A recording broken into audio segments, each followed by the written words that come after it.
Good evening, everybody. This fine Tuesday evening. This is Shay Bernhardt, the manager at BrooklynRadioStation.com, King and Queen Radio. Except tonight, I'm not here as that.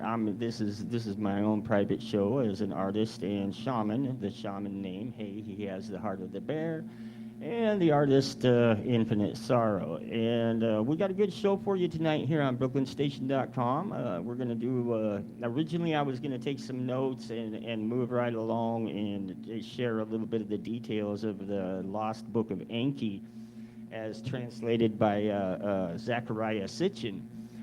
But as I was going through and taking notes, I was like, man, this story is just too much. People need to hear this. So I ended up basically, I'm gonna be reading you the about 3/4 of the book because the first part of it can be summarized pretty well, and it has less to do with us and more to do with the Anunnaki.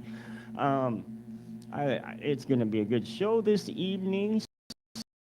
So basically, I just got done setting up a new set that's a little bit more of a comfortable setting to sit and do an audiobook reading in. So sit for a second and enjoy some theta waves, and the show will start in mere moments. So it's going to be a good show, and I highly recommend staying tuned. All right, you're listening to BrooklynStation.com.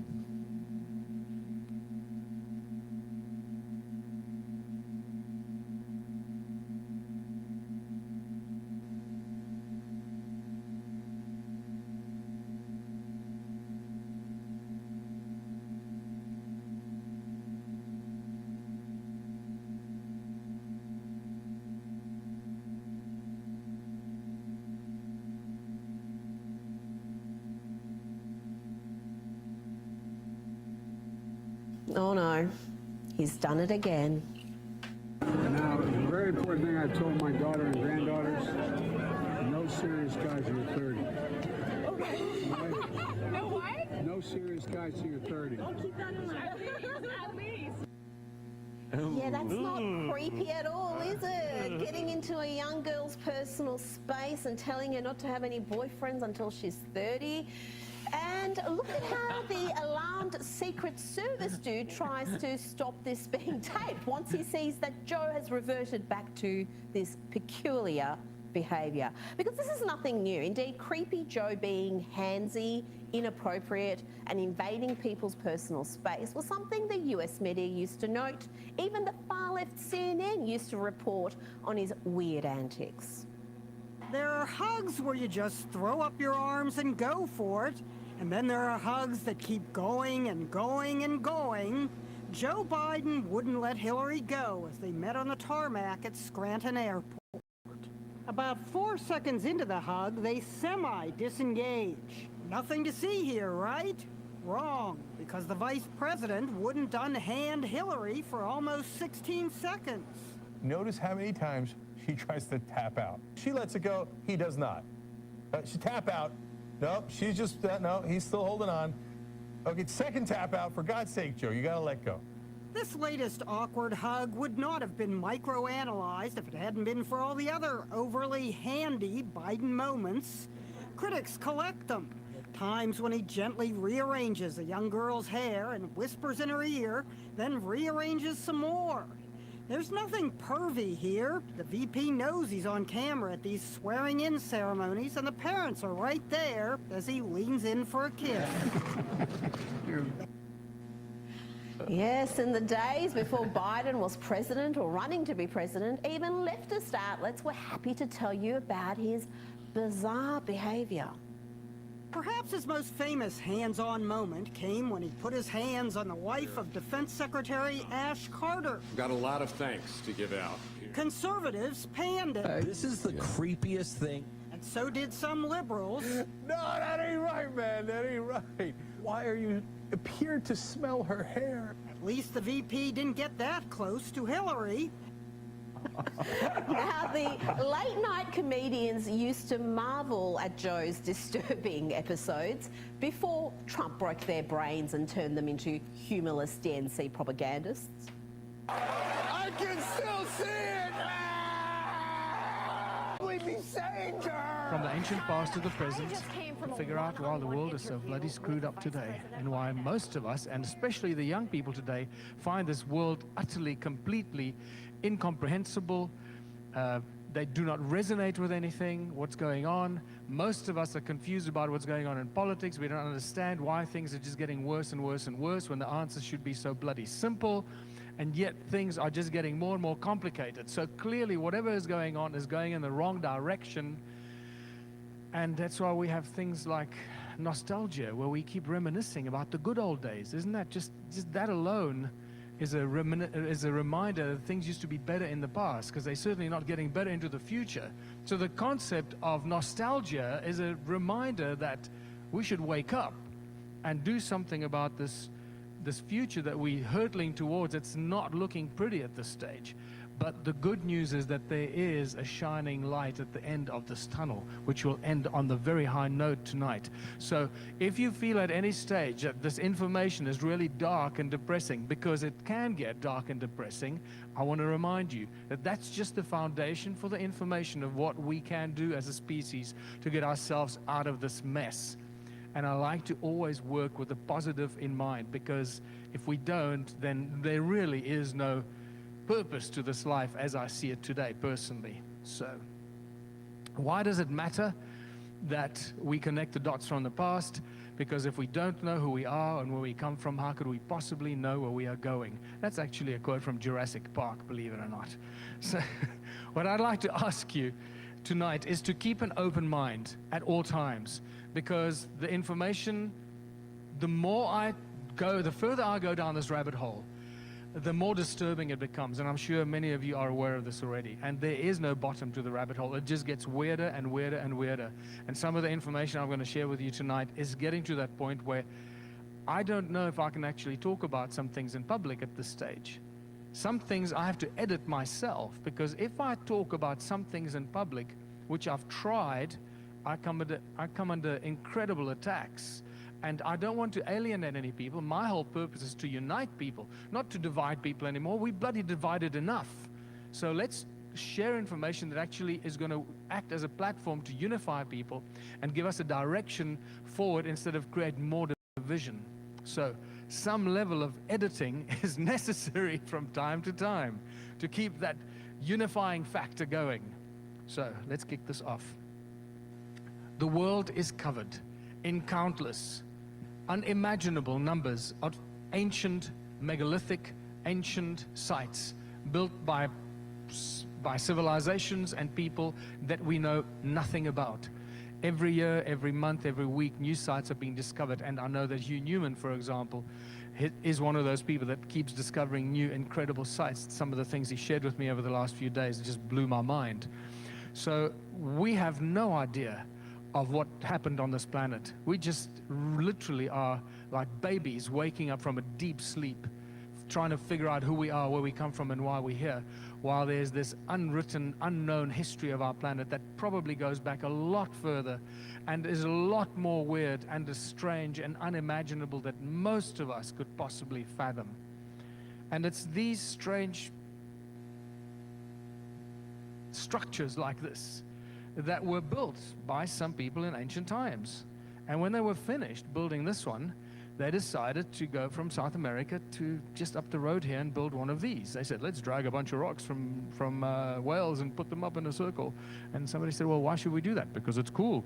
And they did that. So they dragged a bunch of rocks, put them in a circle, and it looked cool, and they moved on. And they went into the desert, and they built a big statue because they didn't have any statues. And the reason I realized just recently why they could do all this stuff in ancient times, very simple reason, because they did not have jobs.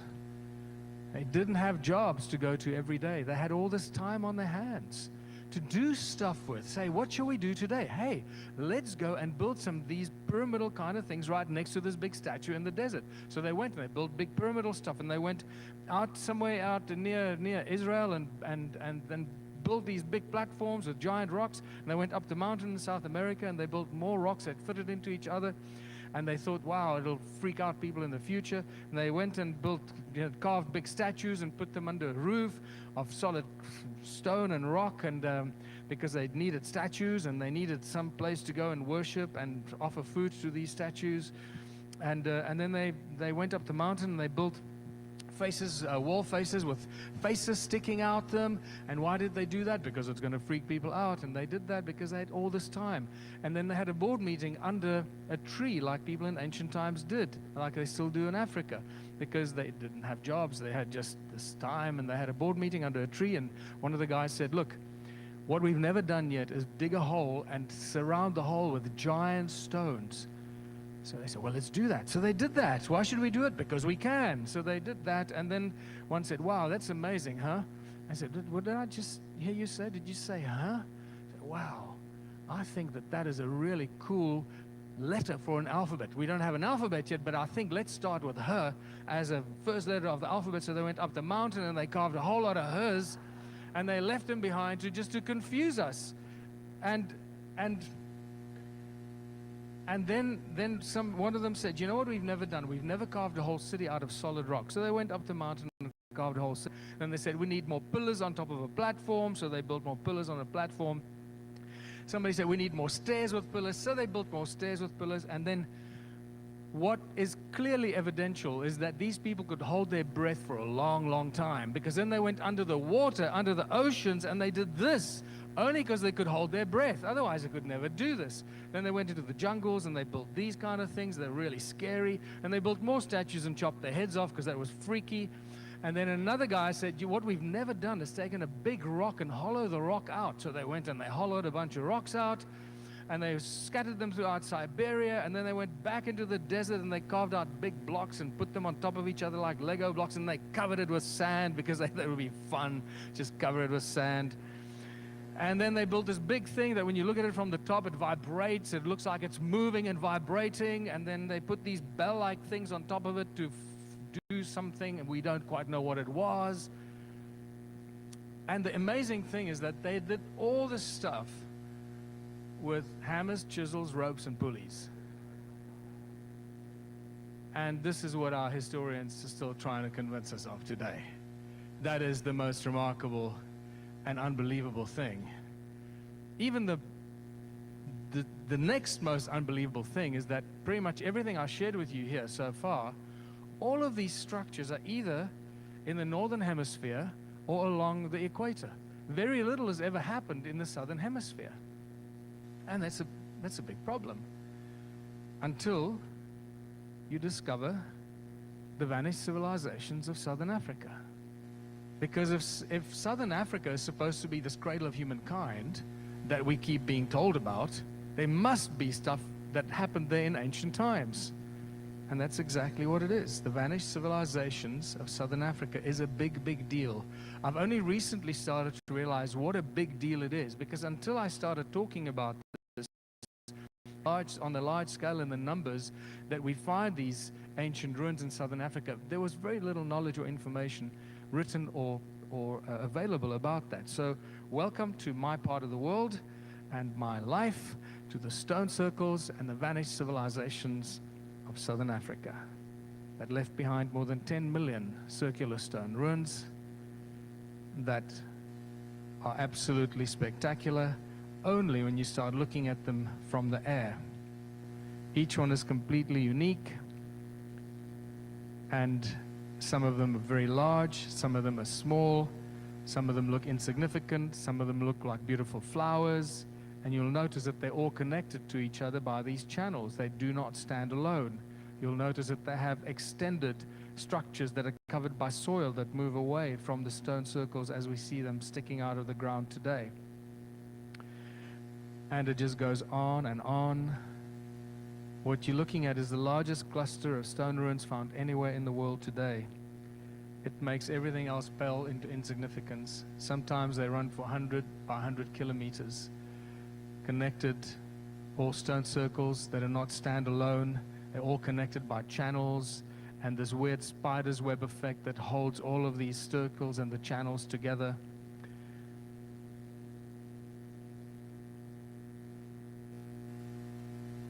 And you just see the devastation and the destruction from some event that destroyed all of this a long, long time ago. and then a few of them have been rebuilt and restructured in more recent times. The key thing here is that there are no doors and entrances, so these cannot be dwellings for people or cows or other animals, because clearly they were not built with doors and entrances.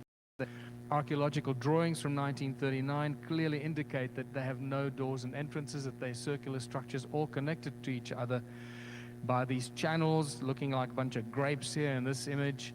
And sometimes these circles are concentric, connected to each other, all linking to each other. And that is all seated in a large network of agricultural terraces that cover at least 450,000 square kilometers in South Africa and Zimbabwe. Who built these terraces? What were they for? What were they growing? And who were they feeding? In the most recent research that I've found from Anton Parks, if you've not come across Anton Parks yet, I highly recommend that you get his books. They're now available in English. It is a whole new spin and a whole new level on Anunnaki activity. And not just Anunnaki, but many other ancient beings that were not necessarily as benevolent as the Anunnaki.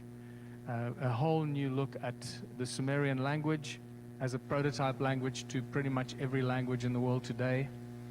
And in there he suggests that whatever was happening in Southern Africa, they were growing huge amounts of food that were from there, they were feeding all the other groups of beings around the world from one central food growing area. And I'm suspecting that this is maybe this is why there are so many agricultural terraces, because they were feeding the beings, whether they were Anunnaki or other beings from around the world, from Southern Africa. The ancient sites are just basically advanced technology on a gigantic scale. And we've never been able to see it because most of us don't really get images, or we don't see these ancient sites from the air, like the stone circles. When you stand next to it and you walk in these temples in Egypt, it's so overwhelming and so mesmerizing that we don't really see the wood for the trees. But when you start looking at it from the air, everything changes. And when I was there again in 2012, I realized that these obelisks are just like antennae. They ring like bells, like the stones in my museum I've been collecting. They're beautiful. They ring so perfectly. And when you look at these temples in Egypt, they're just too many pillars, not enough space. It's obviously not meant to come and kiss butt of some king or some god and offer food and come there for forgiveness and all. It's just, it's the wrong shape, the wrong size, too many pillars. Why? And when you start looking at it from the air, you realize what it's all about. It's not about worshiping and offering food and that. And you start seeing what's going on. And resonating, vibrating pillars on beautiful platforms, acoustic chambers, and very quickly you realize that these are just templates for gigantic circuit boards, gigantic energy circuit boards on a scale that we could not have imagined. And because they did this in times where money did not restrict what they were trying to achieve. They did what they had to do to either inhabit a planet or survive or create a result that they were looking for. Microprocessors become giant macroprocessors.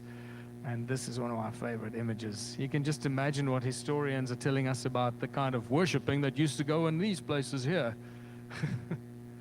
Oh yeah, no, those are major places of worship. Really? Yeah. And the pyramid is just a beautiful example of the same thing. It just carries on. And Angkor Wat, I mean, there you got the combination of quartz and water, the two most abundant elements on Earth, that both contain memory, conduct light and sound. Saksai Huaman is another great example of just a circuit board on top of a mountain. This is not a mountaintop fortress, clearly built for other reasons, that was possibly inhabited in more recent times and used by more recent civilizations, just like the stone circles. That some of the most recent civilizations used it. They created doors and entrances in so they could use it for themselves and for their cows or whatever, but not the original architects. That's not what it was built for. Borobudur, Indonesia, I mean, this is just ridiculous. Literally, if you see photographs from right above, it looks like it's alive. It's actually, the photograph looks like it moves when you look at it. And then obviously on top of it, it's a dead giveaway. These giant bells with these antennae going up into the sky, and it's always antenna going up into the sky. And it seems that it was human sound that actually held up this weird energy grid or that was used to activate these circuit boards. Human sound, because you see these perfectly acoustic amphitheaters that are always connected to many of these circuit boards. The Parthenon in Egypt is also an old circuit board. There's your giant thing there, the resonating chamber there, and the rest of the circuit board has already been completely destroyed, and it's connected to the amphitheater here, and there's another smaller amphitheater there, and the amphitheaters are always connected to the circuit board. To activate it, you fill that with a bunch of people, you scare them, you get them excited, you make them make a noise, clap their hands, or sing, or fill them with fear, and that energy gets shoved into the circuit board. It activates the circuit board to whatever it's supposed to do, and we got some interesting stuff going on. Here's another example. There's your circuit board connected with a beautiful row of ringing pillars connected to the circuit board here, the amphitheater there. This is a very badly destroyed circuit board, as you can see. And there's another one, old remains of the circuit board up top, the top of the mountain. There's your amphitheater there that was connected to it.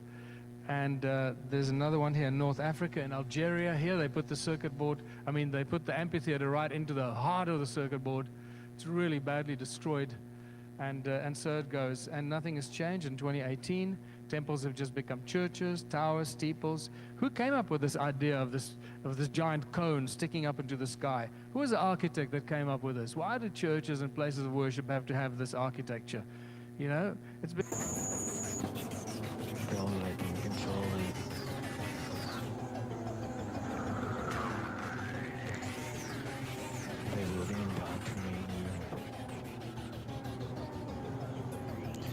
Don't believe their lies.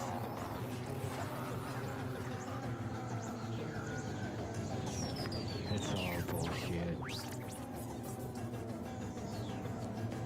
Everything you believe is a lie.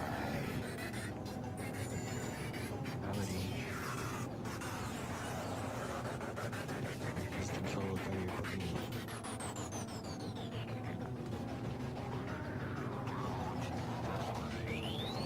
Open your mind.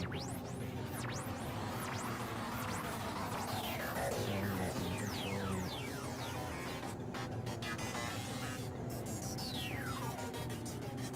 They will indoctrinate you. Don't believe their lies.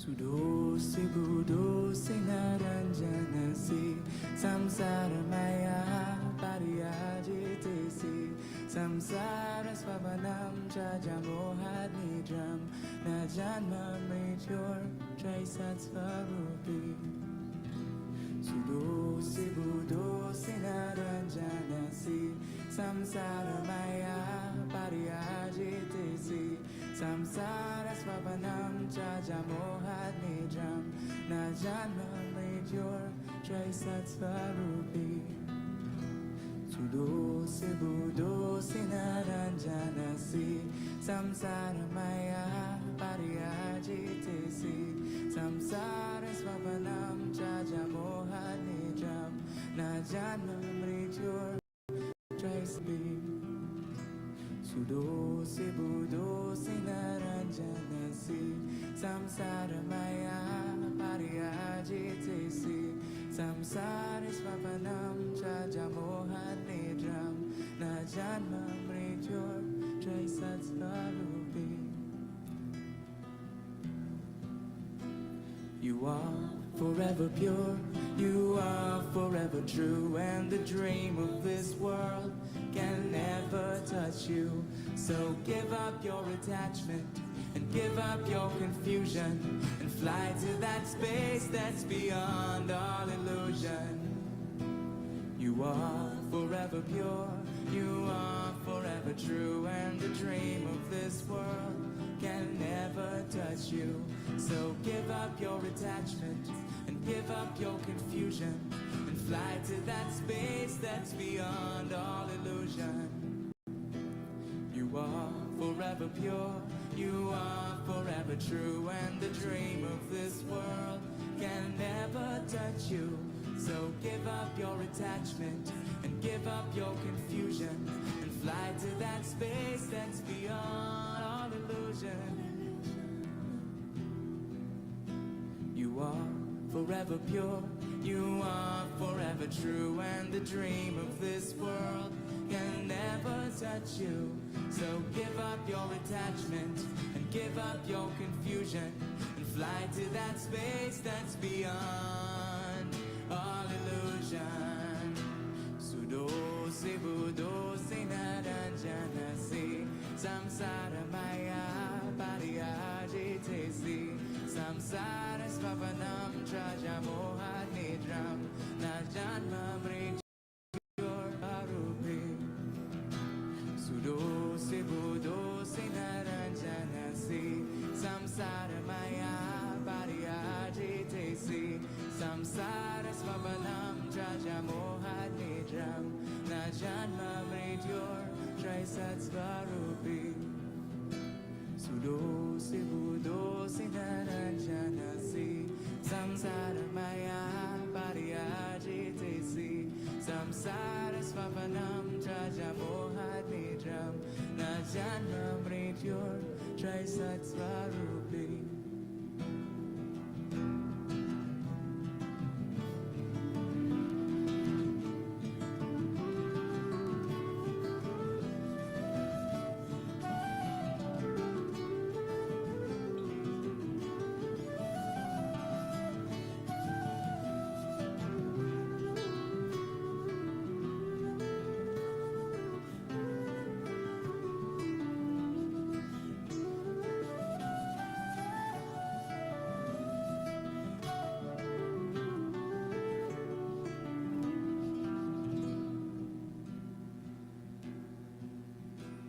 You are forever pure, you are forever true, and the dream of this world can never touch you.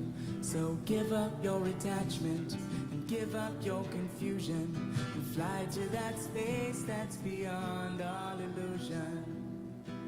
You are forever pure, you are forever true, and the dream of this world can never touch you. So give up your attachment and give up your confusion and fly to that space that's beyond all illusion. You are forever true, and the dream of this world can never touch you. So give up your attachment and give up your confusion and fly to that space that's beyond all illusion. Sudo se budo se naranjana se samsara maya pariya jete se samsara svapanam trajamoha nidram najanma mrityur trisatsvarupi. Sudo se budo se naranjana se samsara maya pariya jete se samsara svapanam trajamoha nidram najanma mrityur trisatsvarupi. Sudo se budo se naranjana se samsara maya pariya jete se samsara svapanam trajamoha nidram najanma mrityur trisatsvarupi.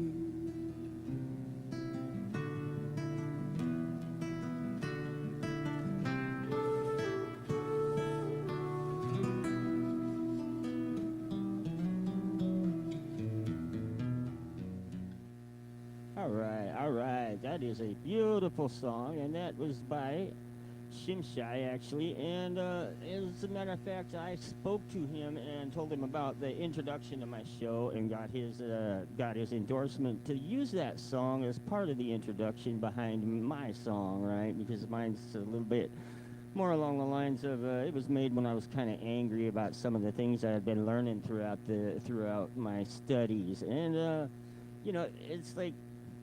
The sequence, the guy speaking about the how everybody got kind of bored and went around and built a bunch of temples and stuff. That is a Michael Tellinger doing a speech for the Megalithomania UK, and I'm actually still trying to get a hold of that guy because he's got a lot to say, and actually I would really like to get involved in some of his work because he's trying to put together a society based on what he's learned as a result of his research down there in South Africa. So we're going to do, as I say, we're going to do a reading as translated by Zachariah Sitchin, and I highly recommend his books. He's passed away, unfortunately, and I picked this one up off of archive.org, which is an excellent resource for open source information. In fact, they have a microfiche collection that's quite unreal. So highly non-profit into researching, they are definitely somewhere to go. So there's a lot of book here and a lot of information here, and one of the things I want to stress is that this does not express any opinions of Brooklyn Station LLC, King Queen Radio, or BrooklynStation.com. This is merely me providing information that I believe it to be true. That does not make it true, and keep an open mind, and this information is for educational purposes only, and it is quite educational. This is it's interesting because and you'll see the tie-in to what Tellinger was talking about at the start of it, because a lot of what it speaks of in this ancient Sumerian text, which was supposedly directly communicated to the scribe by Enki himself. Now, it starts out with basically you got your 12th planet, which is Nibiru, which has an orbit that's 360,000 years to make its planet X that science keeps on talking about. Now, in the original celestial battle story that the Sumerians had in their histories, it speaks basically of the planet, one of the moons of the planet, and the planet hitting Tiamat, which was a planet in our solar system, that it got demolished and formed the asteroid belt, and there's evidence of the outer planets having been impacted, as well as we all know what Mars looks like, and then you got the moon that got hit by. I mean, the moon obviously got beat to shreds by a few impacts, to say the least.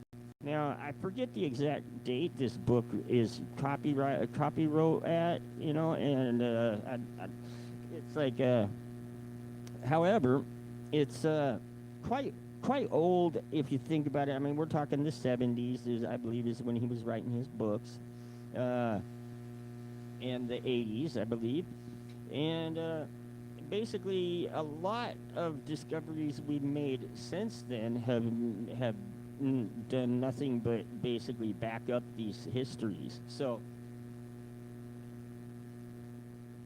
basically, part of the planet ended up breaking off and forming Earth, and the moon. We're not going to even get to the moon right now. That's an entirely different rabbit hole, and it's like we don't have the time right now to go down that rabbit hole yet, and there's really not enough information anyway, although there is a little.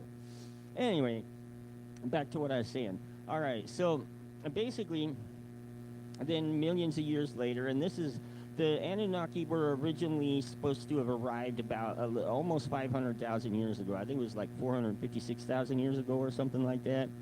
The Sumerians did put exact dates, and there is ways to cross-reference them with our own dates, but it's like a whole lot of math and stuff like that. And I mean, if you want to be that exact about it, you're welcome to grab some books on it and do the math yourself. But I'm not going to do the math for you because it's kind of a lot of complicated math. The Sumerians actually had some pretty complicated. They had several different calendars they ran by, and they were celestial. They had basically your regular calendar, your celestial calendar, your Nibiru calendar. And that's one of the reasons why there was so much stuff that was related to astrology, basically, and their knowledge was pretty sophisticated. One thing to keep in mind is that they've counted when reading the Sumerian histories, they count the planets from the outside in. And it's like official archaeology, of course, will tell you that it's like they only knew of like 3 planets or some crap like that. I don't know. I really don't listen to the official story anymore because it's always bullshit, and we know that. So let's continue on into the real story. All right. So basically, the atmosphere on their planet is maintained more or less. It's kind of a complex system, and it's maintained a lot by volcanic activity, according to the histories. That at this point really isn't important so much as it ended up that they managed to get the hole in the protective layer, their atmosphere that was protecting them and keeping the heat trapped in their planet so that they could survive. Now, there's a lot to that, and we're kind of skipping over that in the interest of getting to the meat and potatoes, but it boils down to so the salvation of their planet was to infuse a like fine gold powder into the atmosphere. They figured out some way to do that, and that was how they were going to save their planet. Now Earth, there's a story behind that too. We're not going to go into that, but they found out that there was gold on Earth, and they managed to get through the asteroid belt. And this is kind of important because to get through the asteroid belt, they brought some very powerful weapons with them, and Enki hid the weapons because he was one of the first ones there, and he landed down in the Tigris-Euphrates area and started building his home there. Basically, eventually, it got to the point where they had they built a way station on Mars where the gold would get lifted by ships from here up to Mars, and then from there it would get shipped to Nibiru, and Nibiru came in on our orbit. Now, for these entities, due to the fact that it takes a year orbit for their planet to do its like little stint around the sun, it means that for them a year is 360,000 years. Now, there's a lot of corroboration with this on the when you look at the Sumerian kings list, because I mean the kings list lists kings that rule for tens of thousands of years, and then once it gets to the point where we can cross reference with what we know with the kings we know that were in rulership at this time, it's pretty accurate all the way, or we can trace it up. It's very accurate, but then they disregard the rest of it. That's talks about some king ruling for 15,000 years because that's just how modern science is. Now here in a minute, I'm gonna start screen sharing you while I read out of this. I'm gonna screen share you a list of the people that are basically part of the Bilderberg group, and that's the group that came up with the reading I did on the first episode, the silent weapons for quiet wars. Now you'll find these tactics written also. There's a Chinese book passing around that speaks of it, and there's also a Russian book passing around that speaks of it. So I mean, this is not an isolated piece of knowledge that I gave you guys. It's spread worldwide, and it's being enacted worldwide. So if you feel like something's wrong, you're right. Something is wrong, and that's the importance and why I'm sitting and reading this to you is because it's important that you know the true history. Because if you don't know where you've been, then you can't possibly know where you're going, and you're doomed to repeat the same mistakes over and over again.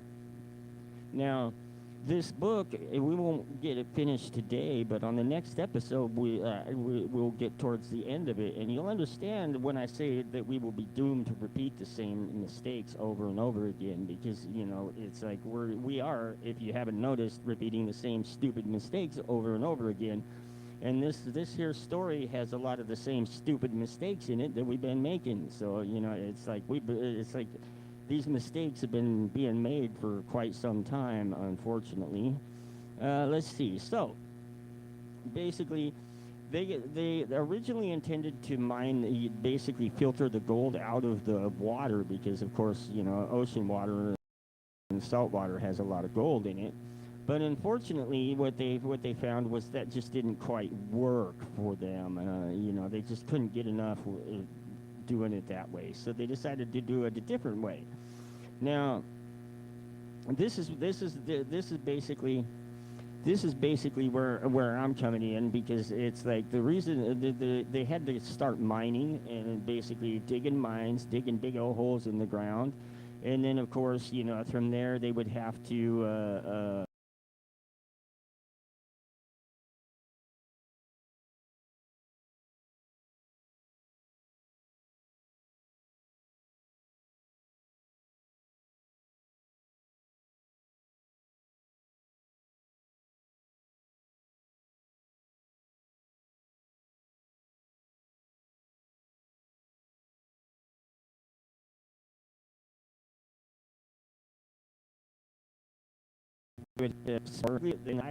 we're picking it up at the revolt. Let's see, hold on a second. All my stuff's malfunctioning, of course. We're picking it up during the revolt, and basically what it is Enlil, who was in charge of an area up north called Eden, and Enlil was basically he was younger than Enki, but he was basically next in line for the throne of Nibiru because he was born to the half sister of the king, and according to their rules of succession, basically if you have a half sister and a child by her, that child is next in line, even if there's an older child by another official spouse. So. And that creates quite a bit of confusion as far as succession in the throne goes, and that's kind of at the root of a lot of the issues. So basically, we're picking it up where Enlil comes out and he sees all the Anunnaki miners sitting there, and they got their torches, and they're in a big mob, and they're quite aggravated because they have to work their butts off to get this gold, and it's they want some relief. So we're picking up with Enlil speaking to them. What do my eyes see? Is it against me that this thing is done? Thus was Enlil to them saying, who is the hostilities, the instigator? The Anunnaki stood together. Every single one of us hostilities has declared. Excessive is the toil. Our work is heavy. Great is the distress. So they were to Enlil saying, words of the happenings Enlil to Anu. Anu is the king of Nibiru, and he's on Nibiru at this point in time. Words of the happenings Enlil to Anu beamed. Of what is Enlil accused? Anu inquired. The work, not Enlil, is the trouble causing, Enki to Anu was saying. The lamentation is heavy. Every day the complaints we could hear. The gold must be obtained, Anu was saying. The work must continue. Release Ennugi for consultations, Enlil to the hostile Anunnaki said, because Ennugi was basically the headmaster of the mine, and they took him captive, right? So Ennugi was released. To the leaders he was thus saying, ever since the earth heat has been rising, the toil is excruciating, unbearable it is. Let the rebels to Nibiru return, let new ones come in their stead, Ninurta said. Perchance new tools you can fashion, Enlil to Enki said, for the Anunnaki heroes the tunnels to avoid? Let us summon my son Ningishzada. I'm probably mangling these, but they have kind of a lot of consonants. So, Ningish Zida counsel with hire I wish to take. Enki thus responded. They summoned Ningish Zida from the house of life. He came. With him, Enki huddled. Words amongst them they exchanged. A solution is possible, Enki was saying. Let us create a Lulu, a primitive worker, the hardship work to take over. Let the being the toil of the Anunnaki carry on his back. Astounded were the besieged leaders. Speechless indeed they were. Oh, lost my place there. Speechless indeed they were. Who ever heard of a being, a fresh created, a worker who the Anunnaki's work can do? They summoned Ninma, one who of healing and succor was much knowing. Enki's words to her they repeated. Whoever of such a thing heard, they harassed. The task is unheard of, she to Enki said. All beings from a seed have descended, one being from another over aeons did develop. None from nothing ever came. How right you are, my sister, Enki was smiling, said smiling. Yeah, hold on a second. There we go. All right. There we go. How right you are, my sister, Enki said, smiling. A secret of the Absu let me to you all reveal.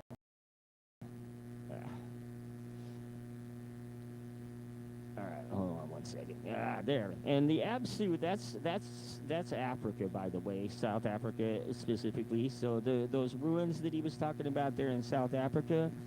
All right, basically Enki was Mesopotamian, and at that point he had Abzu was considered the underworld, which was under the equator. So Eden was above the equator, Abzu was under the equator, basically speaking. All right, where we are. A secret of the Abzu let me to you all reveal. The being that we need, it already exists. All we have to do. Yep. There we go. All we have to do is put the mark of our essence, thereby a Lulu, a primitive worker shall be created. Let us hereby a decision make, a blessing to my plan give, to create a primitive worker by the mark of our essence to fashion him. All right, so now they're talking about gene splicing, right? I mean, that's pretty intense. Let's see. Let's get to the next spot here.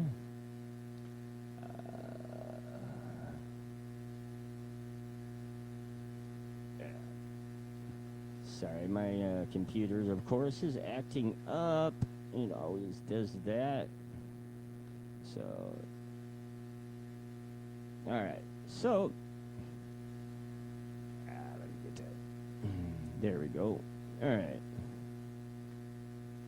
Creatures in the Abzu, which is South Africa, there are, Enki was saying, that walk erect on two legs. There are 4 legs they use as arms. With hands they are provided. Among the animal of the steppes they live. And they know not dressing in garments. They eat plants with their mouths. They drink water from lake and ditch. Shaggy with hair is their whole body. The head hair is like a lion's. With gazelles they jostle. With teeming creatures in the waters they delight. The leaders to Enki's words with amazement listened.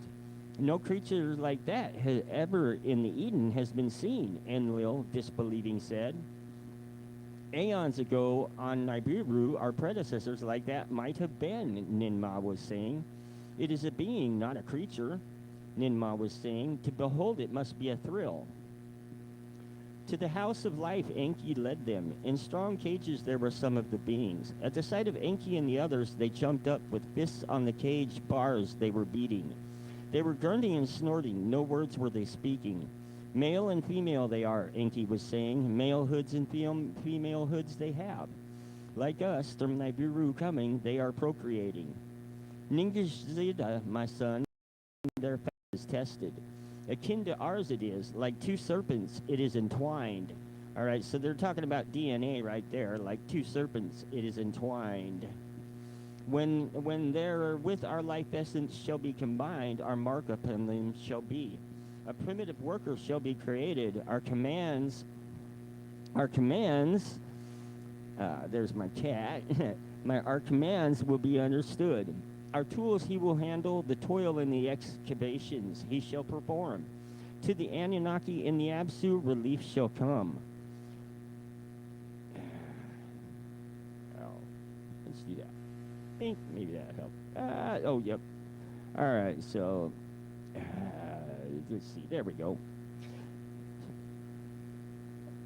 All right. So was Enki with enthusiasm saying, with excitement his words came forth. Let me do this.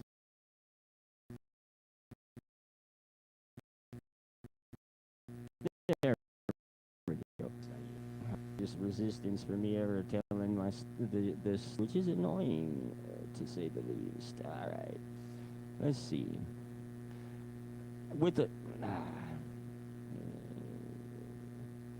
Enlil at the words was hesitating. The matter is one of great importance. On our planet, slavery has long ago been abolished. Tools are the slaves, not other beings. A new creature beforehand, non-existing, you wish to bring into being. Creation in the hands of the Father of all beginning alone is held.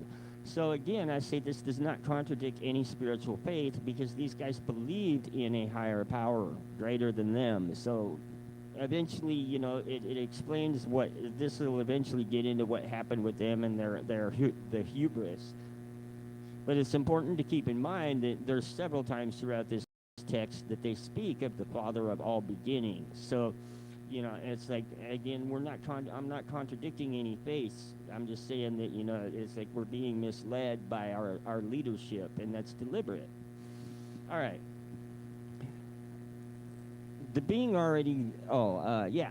All right, so Enlil in opposing saying stern were his words, because, you know, that's what he was looking at as slavery, which really is what it was, but we'll get into that. The being already exists, Ninmah was saying. To give more ability is the plan. Not a new creature, but one existing more in our image made, Enki with persuasion said. With little change it can be achieved. Only a drop of our essence is needed. A grave matter it is. It is not to my liking, Enlil was saying. Against the rules of from planet to planet journeying it is. By the rules of to earth coming it was forbidden. To obtain gold was our purpose. To replace the Father of all beginning it was not. After Enlil thus had spoken, Ninmah was the one to respond. My brother, Ninmah to Enlil was saying, with wisdom and understanding has the Father of all beginning us endowed. To what purpose have we been perfected, else it to utmost use to make?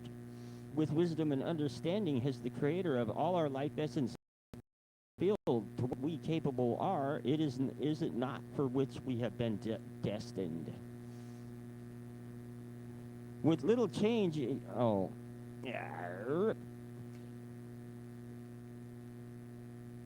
with that which in our essence was granted, tools and chariots we have perfected. Mountains with tear weapons we shattered. Skies with gold we are healing.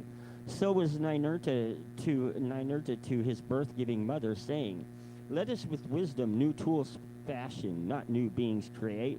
Let by new equipment, not by slave beings, the toil be relieved. Whereto our understanding does us lead, to that which we have been destined. So Ningish Zida saying, with Enki and Ninmah, he in agreement was. What knowledge we possess, its use cannot be prevented, Ningishida was saying. Destiny indeed cannot be altered. From the beginning to the end it has been determined. To them Enlil was thus saying, destiny it is, or fate it is, that to this planet us has brought, to gold from the water's foil, to put Anunnaki heroes to excavating toil, to a primitive worker create to be planning. That, my kinfolk, is the question. Thus with graveness Enlil was saying, is it destiny, is it fate? That is what deciding requires. Is it from the beginning ordained, or for us by us for choosing? To put the matter before Anu, the matter presented. The elders, the savants, the commanders were consulted. Long and bitter the discussions were, of life and death, fate and destiny, words were spoken. Can there be another way the gold to obtain? Survival is in danger. If gold must be obtained, let the being be fashioned, the council decided. Let Anu forsake the rules of planetary journeys. Let Nibiru be saved. From Anu's palace, the decision to earth was beamed. It, Enki, delighted.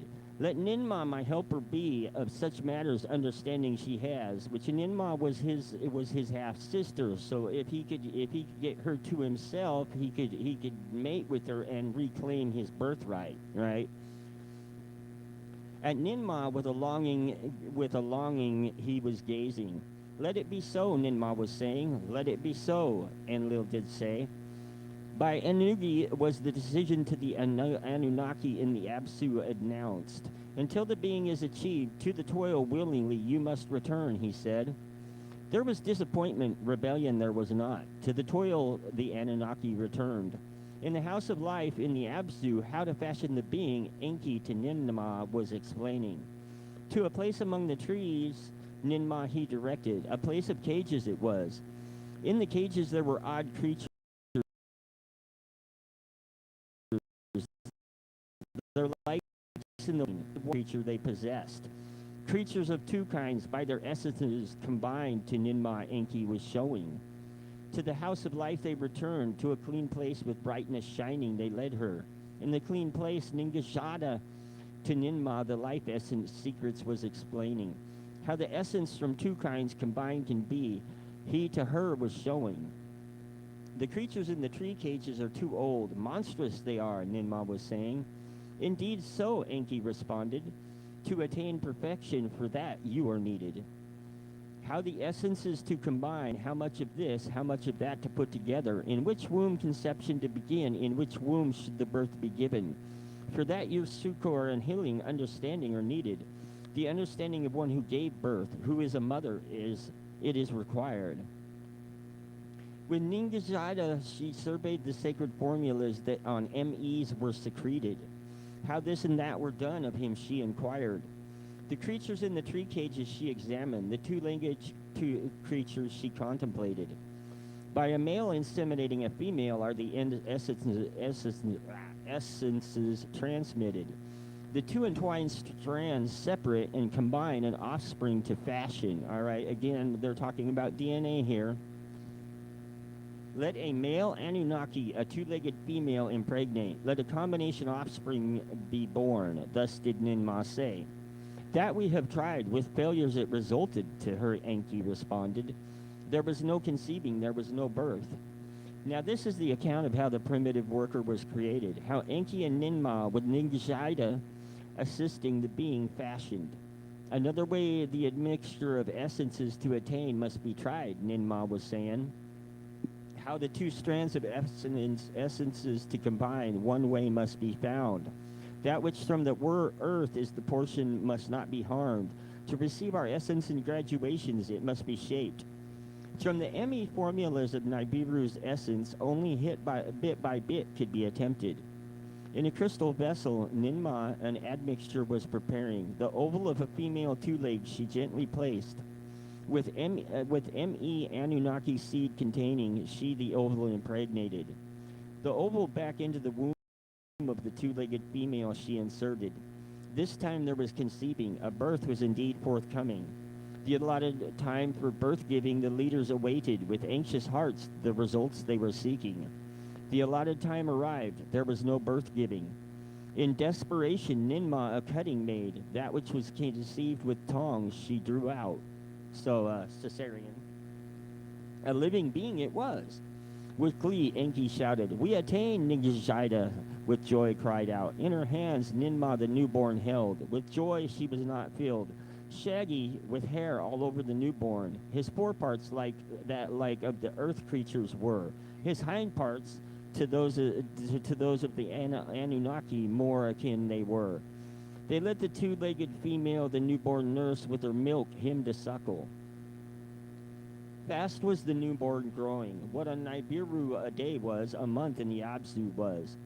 Taller the child grew. In the image of the speech, try once more, Ninmah was saying. The admixture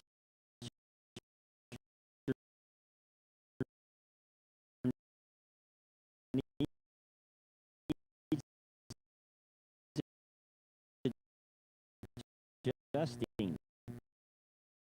she's the name for sources of, I don't know what you'd call it. It basically like, I don't know, some type of disk with its memory full of stuff. A flash drive, something like that. That's basically what MEs are. Kind of like them to flash drives myself. So when I say ME, think flash.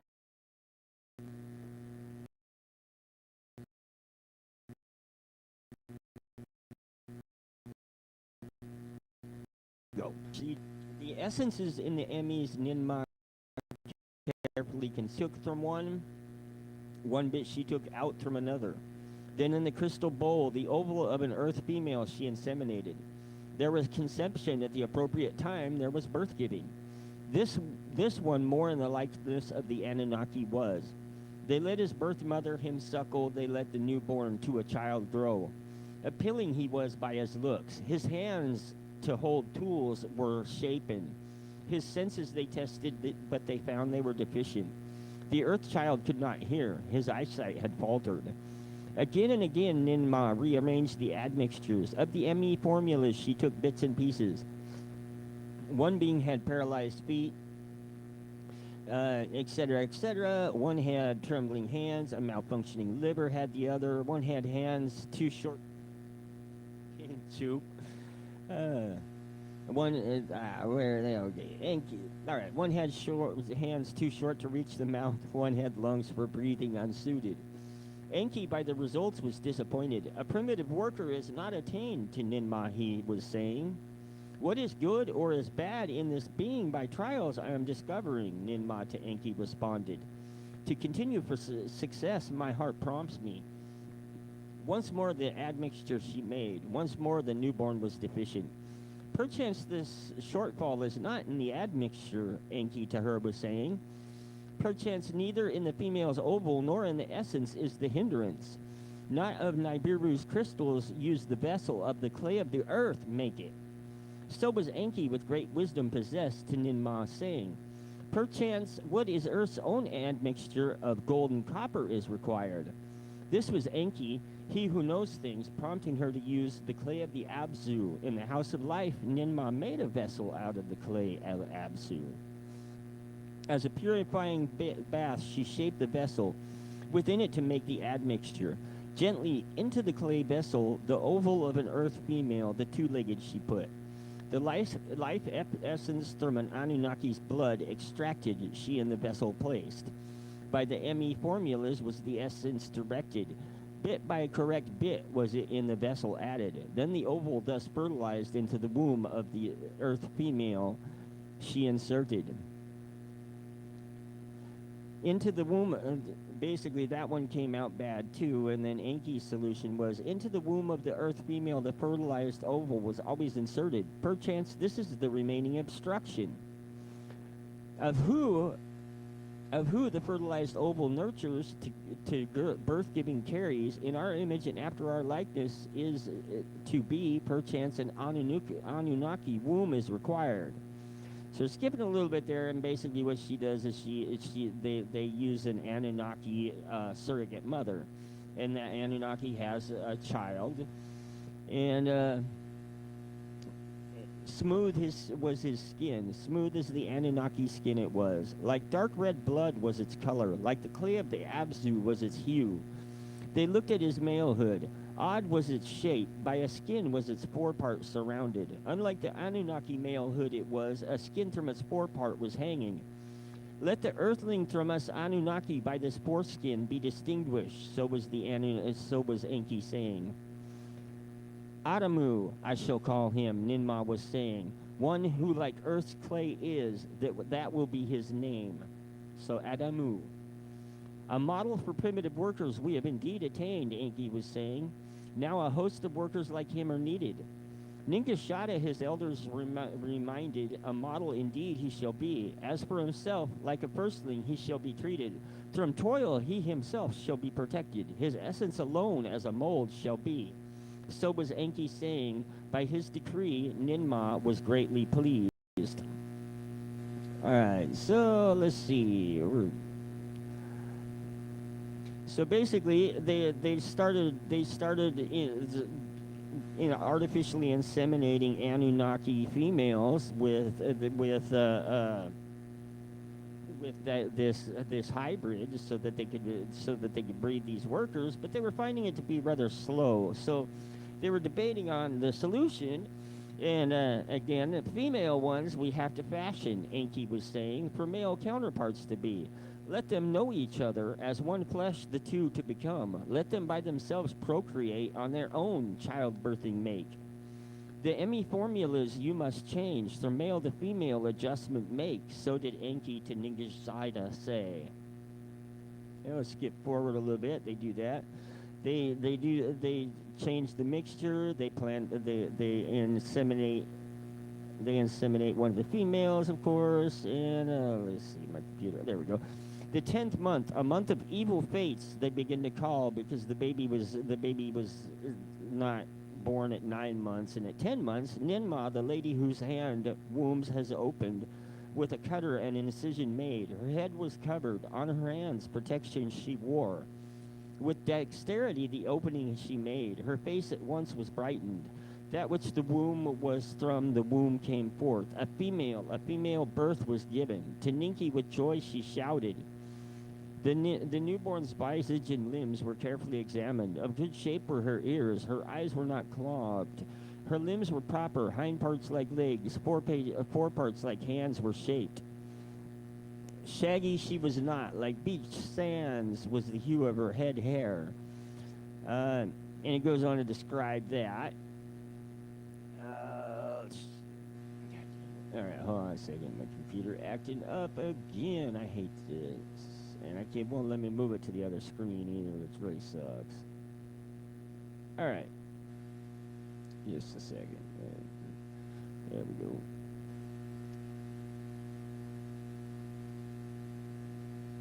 All right, so there we are. Now, this is where it gets pretty intense, because this is... All right, so basically we have Adamu, or Adam, and we have Eve's. Let's see. Bang, bang, bang. There we go. All right, so then they turn Adam and Eve. They turn Adam, and actually they call, if I remember correctly, they call her Tiamat. There we go. There we go. There's where I was.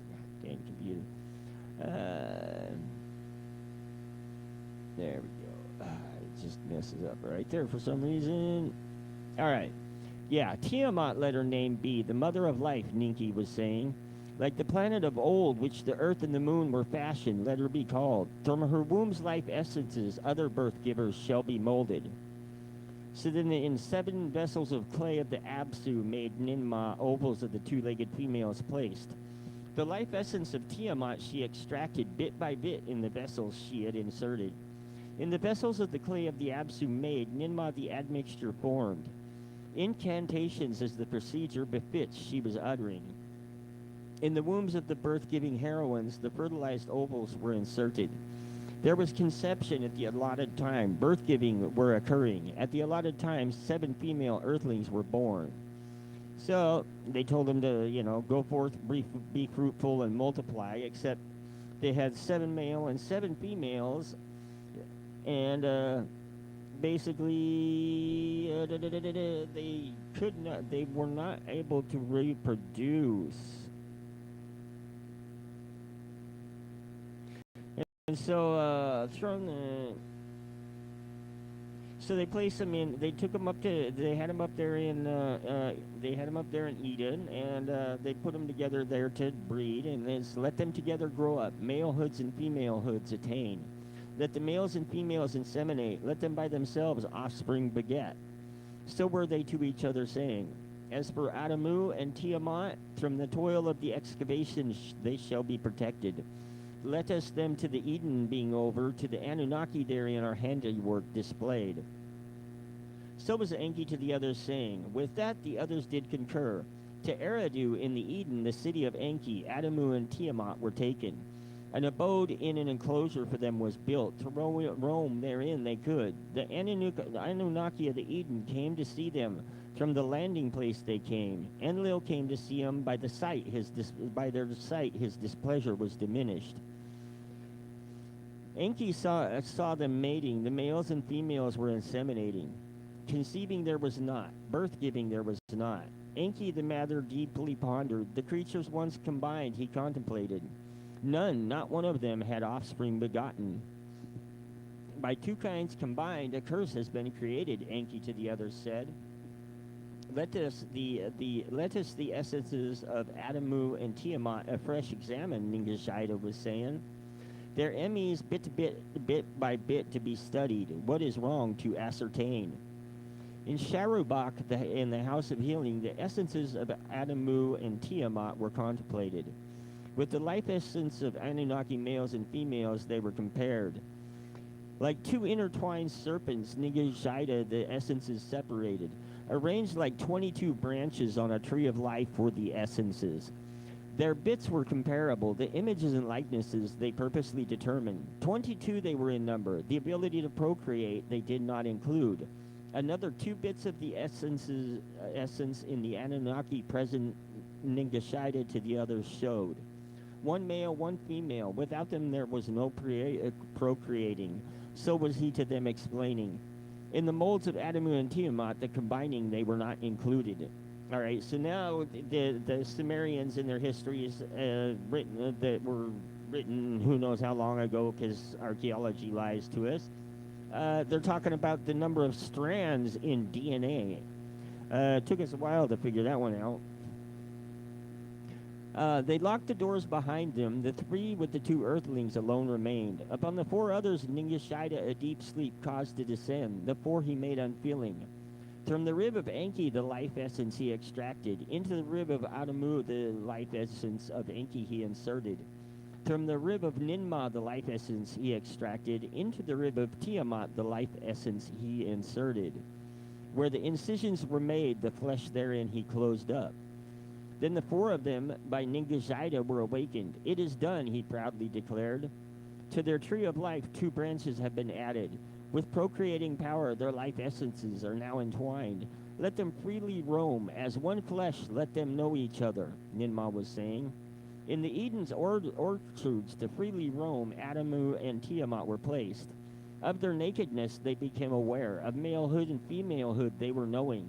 Tiamat of leaves aprons made, with the wild beasts from the wild beasts to be distinguished. In the heat of the day, Enlil in the orchard was strolling. The shade he was enjoying. Without expectation, Adamu and Tiamat he encountered. The aprons on their loins he noticed.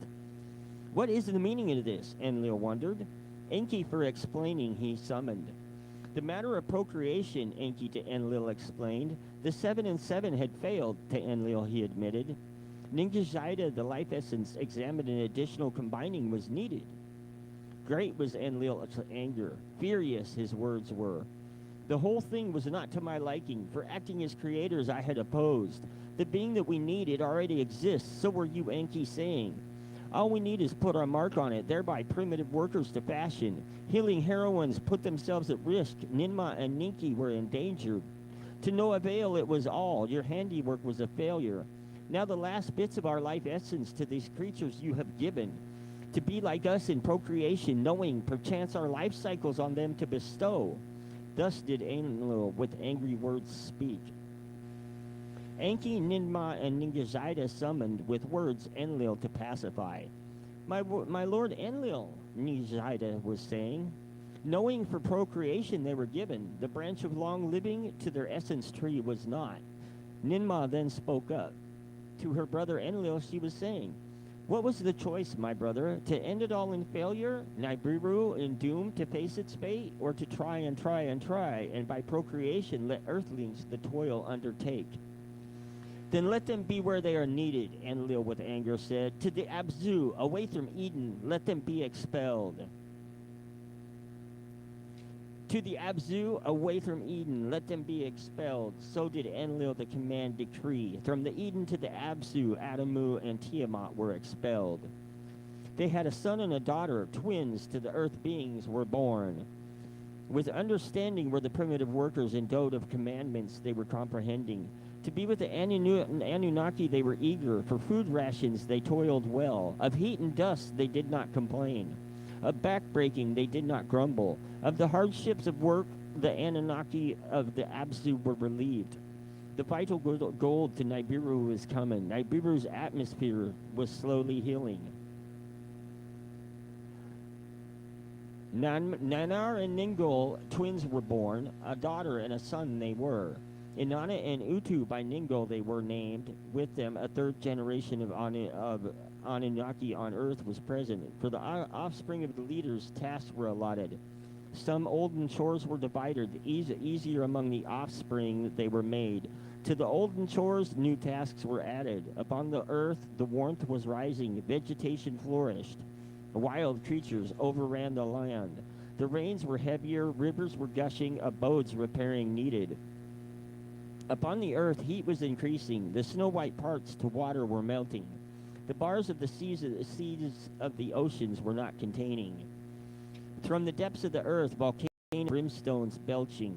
The grounds were trembling. Each time the earth was shaking. In the lower world, the snow-white-hued place, the earth was grumbling. At the tip of the Absu, Enki, a place for observing, established. To his son Nergal and to his spouse Ereshkigal, command thereof he entrusted. A thing unknown, an untoward thing, thereunder is brewing, and Nergal said to his father Enki said. In Nibrukai, the place of the bond, heaven and earth, Enlil the heavenly circuits was watching. By the MEs of the tablets of destiny's celestial motions he was comparing. There is turmoil in the heavens, Enlil to his brother Enki said. From the planet Lamu, which is Mars, the place of the way station, Marduk to Enki his father was complaining. Strong winds are disturbing, annoying dust storms they are raising. So Marduk to his father Enki, words were beaming. In the hammered bracelet, turmoils are occurring. That's our asteroid belt. Upon the earth, brimstones from the skies were falling. Pitiless demons havoc causing. Violently the earth they approached. Into flaming fires in the sky they were bursting. In a clear day, darkness they were causing. With storms and evil winds they raged around. Like stony missiles, the earth they were attacking. Kingu, the earth's moon, and Mars, too, by these havocs were afflicted. The faces of all three with countless scars were covered. Enlil and Enki to Anu, the king, urgent words were beaming. Nibiru's savants they alerted. The earth and the moon and Lamu, Mars, a calamity unknown are facing. From Nibiru, the savants were responding. Their words of the leaders' hearts were not calming. In the heavens, the family of the sun were taking stations. The celestials, of whom Earth is the seventh in a row, were choosing places. And remember, the Earth is seventh in the row when you're coming into the galaxy, not when you're on Earth. So the Sumerians always they counted from the outside in. In the heavens, Nibiru was approaching. The sun's abode it was nearing. By the seven in a row arraigned was Nibiru distracted. The path through the hammered bracelet it was missing. From the bracelet, bits and pieces it has been displacing. Bereft of the celestial bar, Lamu with Mumu near the sun were crouching. In the heavens, Lahamu, her glorious dwelling place, was abandoning. Toward Nibiru, the heavenly king, she was attracted. A queen of heaven she wished to be. All right, so that's celestial. That gets it's kind of like the celestial stories and the earthly stories. Although they do use some of the same names, these are different. They're referring to different entities. To quell her, Nibiru, from the celestial deep, a monstrous demon made appear. A monster once to Tiamat's host belonging, by the celestial battle fashioned. From the celestial deep made its way, by Nibiru was it from slumber awakened. From horizon to the midst of heaven, like a flaming dragon it was stretched. 1 league was its head, 50 leagues in length it was. Awesome was its tail. By day the skies of earth it darkened. By night upon the face of the moon a spell of darkness it cast. To her brothers, the celestials, Lahamu or Mars was for help was calling. Who will the dragon obstruct? Who will stop and kill it? She was asking. Only valiant Kingu, which is the moon, once Tiamat's protector, stepped forward to respond. To intercept the dragon in its path, Kingu was making haste. Fierce was the encounter. A tempest of clouds upon Kingu was raised. By its foundations was Kingu shaken. From the impact did the moon quake and shake. So it's basically a heavenly meteor hitting the moon. Then the heavenly habit was calmed. Nibiru to its distant abode in the deep was returning. Lahamu, its dwelling place, did not abandon. The stony missiles upon earth and Lahamu ceased the raining. Enki and Enlil with Marduk and Ninurta gathered, a surveying of the havoc they undertook. All right, so if you're familiar with the, I believe it's the Younger Dryas era, I believe that's what they're talking about here. Again, if you want to do the math, this does actually list the mathematics necessary to calculate their 3 calendars and figure out precisely when this did happen. But I'm pretty sure that's that Younger Dryas that they're impacts that they're talking about. The depths of the oceans he measured. In Earth's far corners, the mountains of gold and copper he scanned. Of the vital gold, there would be no shortage. This was Enki saying. In the Eden, Ninurta was the surveyor, where mountains trembled and valleys shook. In his skyship, he soared and journeyed. The landing platform was intact. In the valleys of the north, the earth's fiery liquids was pouring. So was Ninurta to his father Enlil telling. Sulfuric mists and bitumens, which is like basically fossil fuels, he was discovering. On Mars, the atmosphere was damaged. Dust storms were with life and work interfering. So Marduk, which is Enki's son, Marduk to Enki was saying, to Earth return I wish, because he was in charge of Mars, right? To his father he disclosed. Enlil to his olden plans betook himself. What cities and their tasks he planned he reconsidered. A chariot place in the Eden must be established, to the others he was saying. The olden designs of the layout on the crystal tablet to them he showed. Let the place of the chariots near Bad Tiberia, the metal city, be established. Therefrom, let the gold from earth to Nibiru in the chariots directly be carried. So Ninurta of Bad Tiberia, the commander, to them words were saying. Let a place of celestial chariots in the Eden be established.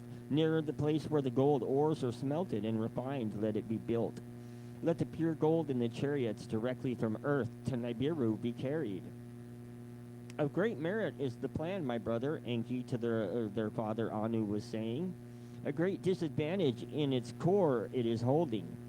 The net pole of earth, which they're talking about gravity. And so Isaac Newton, sorry about your luck. Somebody figured out that gravity exists before you. The net pole of earth is then Lahamu's much greater. To overcome it, our powers shall be exhausted. So basically they're saying that when packing a cargo hold full of gold. Must be nice, huh? Nearby the earth a companion it has, the moon it is. Smaller is its net pole. Ascent and descent thereon little effort will require. Let us make a way station consider. Let me and Marduk thereto journey. So they journeyed to the moon, and they saw many hollows. The handiwork of smashing demons was the moon's face marked. In place of rolling hills, they set the rocket ship down. In the midst, they landed. Rocket ship, huh? From the place of earth they could observe, and the expanse of the heavens. Eagles' helmets they had to don. The atmosphere was for breathing insufficient. With ease they walked about. In this and that direction they went. For one circuit of earth, for 3 circuits of the moon they remained. Its motions about the earth they measured. The duration of a month they calculated. For 6 circuits of earth, for 12 circuits about the sun, earth's year they measured. How the two were entwined, causing the luminaries to disappear, they recorded. Then to the sun's quarter they attention gave. The paths of Mumu and Lahamu they studied. With the earth and moon, Lahamu, the sum's second quarter constituted. 6 were the celestials of the lower waters, so was Enki to Marduk explaining. 6 were the celestials of the upper waters. Now the lower waters and upper waters are separated by the hammer bracelet. And they were Anshu and Kishar, Anu and Nudamund, Gaga and Nibiru. Those were the 6 others. 12 were they in all? Of 12 did the sun and his family make the count. Of the upheavals most recent, Marduk of his father was inquiring. Why have 7 celestials in a row places taken? So he, his father, was asking. Their circuits about the sun, Enki then considered. Their grand band around the sun, their progenitor, Enki carefully observed. The positions of earth and moon therein on a chart, Enki marked out. By the motions of Nibiru, of the sun's not a descendant, the width of the great band he outlined. The way of Anu, the king, to name it, Enki decided. So Enki, they basically figured a way to get through the asteroid belt, which was a huge issue for for their whole venture. In the expanse of the deep heavens, the stars did father and son observe. By their proximities and groupings was Enki fascinated. By the circuit of heavens from horizon to horizon, he drew images of 12 constellations. In the great band, the way of Anu, one each with the sun's family of 12 he paired. To each one he designated a station, by names they were to be called. Then in the heavens below the way of Anu, whence Nibiru the sun is approaching, a band-like way he designed, the way of Enki it designated. To it 12 constellations by their shape he also allotted. The heavens above the way of Anu, the upper tier, the way of Enlil he called. Therein to the stars into 12 constellations he assembled. 36 were the stars' constellations. All right, hold on a second here. It's acting up again. All right, let's see. Let's get to this. Of course. Where were we? There we go. All right.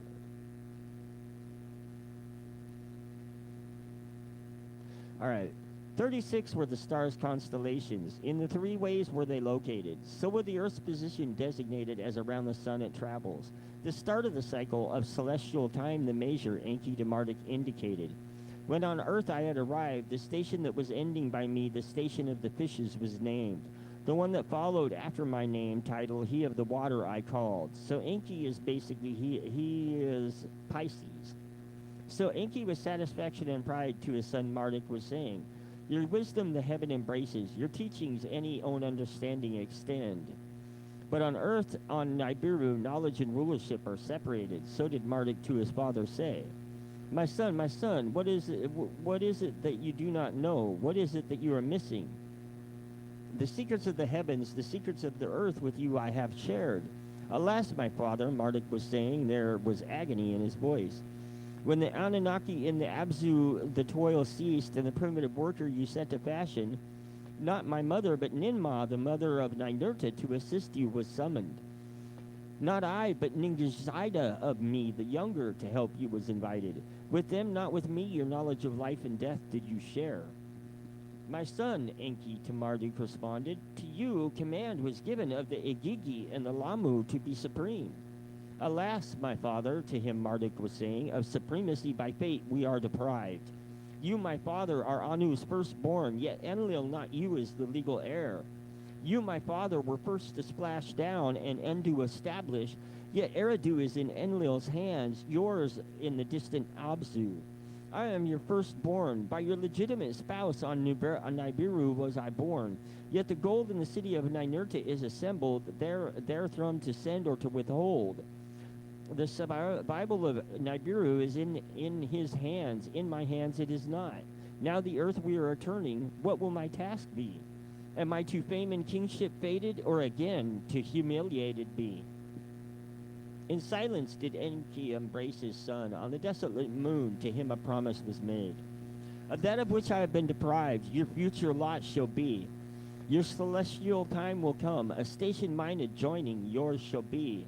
Now this is the account of Sippar, which is the pyramids, I believe, the place of the chariots in the Eden, and how the primitive workers to the Eden were returned.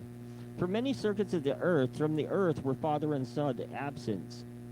On earth no plans were implemented. On Mars the Igigi were in turmoil. Enlil to Anu secret words conveyed. His concerns to Anu from Nibru-Ki beamed. Enki and Marduk to the moon have gone. For countless circuits they are staying. Their doings a mystery are. What they are scheming is not known. Marduk, the way station on Lamu, is abandoned. The Igigi are agog. Gotta love that one. By dust storms has the way station been affected. What damage there is to us is not known. The place of the chariots in the Eden must be established. Therefrom the gold directly from earth to Nibiru be carried. No way station on Lemos shall henceforth be needed. The plan of Nurta it is. Great in these matters is his understanding. Let him the place of chariots near Bad Tiberia establish. Let Ninurta be its first commander. Anu to the words of Enlil gave much consideration. To Enlil a response he gave.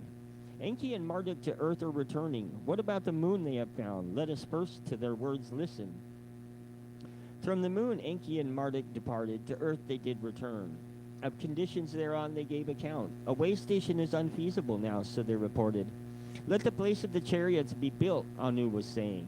Let Marduk be Marduk, Enki was saying to Anu. The task is for Ninurta set aside, Enlil with anger shouted. Ninurta is, of course, Enlil's child.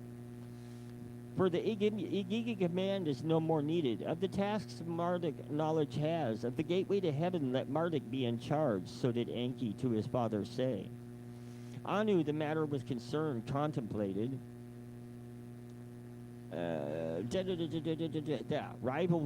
Rivalries now the sons have affected.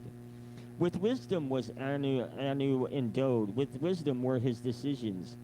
The place of the chariots for new ways the gold to handle is designated. Let us what henceforth comes in the hands of a new generation place. Neither Enlil nor Enki, neither Ninurta nor Marduk in command shall be. Let the third generation responsibility undertake. Let Utu be the commander. Let the place of celestial chariots be built. Let Sipar, bird city, be its name. This was the word of Anu. Unalterable was the word of the king. In the 81st Shar, which a Shar is the Niberian year, which is 360,000 years, so in the 81st period of 360,000 years was the construction started. That's how long they had been there. The plans of Enlil it followed. Nibiru Kai was in the center, a navel of the earth by Enlil it was designated. As on circles by their place and distances from olden cities were located, like an arrow from the lower sea toward the mountains pointing they were arrayed. A line on the twin peaks of Arata, remember we spoke about that in Arata in episode 2. A line on the twin peaks of Arata, to the skies in the north reaching he drew. Where the pointing arrow, the Arata line intersected, the place for Sipar, the earth's place of the chariots, he marked out. To it the arrow directly led. From Nibrukai was by an equal circle precisely located. In the 82nd Shar was the construction of Sipar completed. To the hero Utu of Enlil the grandson, its command was given. An eagle helmet for him was fashioned. With eagle's wings was he decorated. In the first chariot from Nibiru to Sipar, directly come, Anu was traveling. To view for himself the installation he desired, to marvel at what was attained he wanted. For the occasion, the Igigi by Marduk commanded, from Lamu to earth came down. From the landing place and from the Absu, Anunnaki were assembled. There was backslapping and hailing, a feast and celebration. For Anu Mana, Enlil's granddaughter, singing and dancing presented. With affection, Anu kissed her. Anunita, Anu's beloved, he fondly called her. Hold on a second. Before departing, Anu, the heroes and heroines assembled. A new era has begun, so he was to them saying, supplied directly with the golden salvation. Forthcoming is the end of toil. Once enough gold on Nibiru for protecting is piled in storage, the toil on earth can be diminished. Heroines and heroes to Nibiru will return. All right, hold on a second. Computer's acting up again. Drives me nuts, I tell you. All right, so we'll read a little bit more, then we'll call it a thing because it's getting towards that time. In Absu, relief, not continued toil, was the Anunnaki's expectations. Now that the Earthlings are proliferating, let them provide the labor. So were the Anunnaki in the Absu saying. In the Eden, the tasks were greater. More abodes, more provisions were required. For primitive workers, to the Absu confined did the Eden heroes clamor. For 40 shars was relief only to the Absu provided. The heroes in the Eden shouted, "Our toil has increased beyond endurance. Let us have workers too." While Enli and Enki the matter were debating, Ninurta the decision into his hands took. With 50 heroes, an expedition to the Absu he led. With weapons they were armed. In the forests and the steppes of the Absu, the Earthlings they chased. With nets they them captured. Male and female to the Eden they them brought. To do all manners of chores. In the orchards and in the cities they trained them. By the doings was Enki angered. By them was Enlil enraged.